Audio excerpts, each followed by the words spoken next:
pisciculture, c'est vraiment une passion depuis que je suis tout petit. J'ai une licence en biologie et après je me suis orienté en master en aquaculture. Ça fait longtemps que j'ai envie de faire ça. C'était un petit coup de cœur parce que ça ressemblait un peu à ce que je m'imaginais petit. Donc, toutes les personnes partaient en retraite, surtout elles. Et donc, qui cherchaient à revendre depuis 2 ans. C'est vrai que moi, j'ai eu la chance de pouvoir m'installer en bénéficiant de la DGA, c'est la dotation des jeunes agriculteurs. Sinon, je ne pouvais tout simplement pas m'installer. Comme je l'expliquais, les piscicultures, c'est assez cher vu qu'il y a une maison d'habitation dessus, que c'est rare parce qu'on n'en fait plus, il faut trop d'autorisation sur l'eau. C'est un peu compliqué pour acheter une pisciculture. Et donc voilà, ça a été un petit coup de cœur. J'ai eu la chance, ils m'ont accompagné pendant 4 mois, justement dans ce cadre de la DGA, il fallait un suivi et un accompagnement. Donc j'ai pu profiter de leur expérience, connaître, rencontrer leur clientèle, aussi bien sur les marchés que sur les AMAP. Donc c'est vrai que c'était une reprise, une continuité, c'était pas une création, quoi. J'ai appris sur le tas, j'ai fait un... Quand j'ai repris, je suis resté 4 mois avec les anciens propriétaires pour qu'ils m'apprennent à faire toutes les préparations et un peu gérer la pisciculture.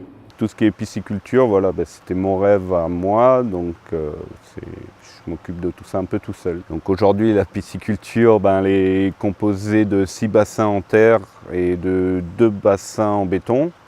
Il y a 2 autres bassins en béton dont je ne me sers pas parce qu'ils ne sont pas protégés contre les prédateurs. Et j'ai un grand étang où je fais grossir les grosses truites pour les transformations. Après, j'ai 2 voire 3 espèces de poissons. La plupart du temps, j'ai arc-en-ciel et fario et de temps en temps du saumon de fontaine. Après, je nourris, on va dire, 2 à 3 fois par semaine. C'est vrai que je ne nourris pas tous les jours parce que j'estime que dans le milieu naturel, elles ne mangent pas tous les jours. Et du coup, ça fait un poisson qui est un peu moins gras. Je travaille tout seul, il y a des fois beaucoup de boulot, surtout, il y en a toute l'année, mais il y a un gros pic, on va dire, pour le mois de décembre. On ne se rend jamais vraiment compte du travail, du temps, que je suis à 70 heures par semaine et c'est des petites semaines, quoi. Après, j'ai assez de problèmes entre les hérons, les loutres, j'ai d'autres prédateurs. Donc, j'avoue que mon métier à la base, c'est vraiment le nourrissage et s'occuper des poissons. Après, ce qui me fait vivre aujourd'hui, c'est les préparations. Donc il faut savoir y passer du temps. Je fais donc de la truite fraîche. Pour les AMAP, elle est pêchée le matin et elle est vidée. Pour les marchés, elle est vidée la veille, mise en glace et présentée comme ça. Donc elle est vidée, il n'y a plus qu'à la rincer et à la manger. À côté de ça, je fais également des filets frais sur des grosses truites. Et puis je fais également donc, de la truite fumée, je fais des quenelles de truite, des terrines de truite, de temps en temps des saucisses de truite et pour Noël, occasionnellement des boudins de truite.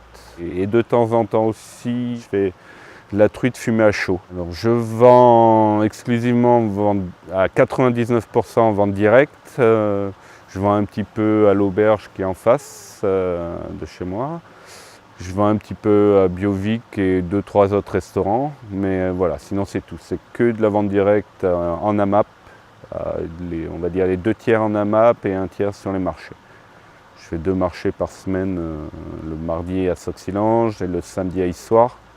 Et après les AMAP, c'est vrai que je vais, on va dire 2-3 fois par an à Brioude, 1 fois par an à Langeac, et sinon, on va dire toutes les semaines ou tous les 15 jours, je vais sur Chamalières, Cournon, Clermont-Ferrand, Vic-le-Comte et Vermonton. Je le fais, je le vends, il n'y a pas d'intermédiaire.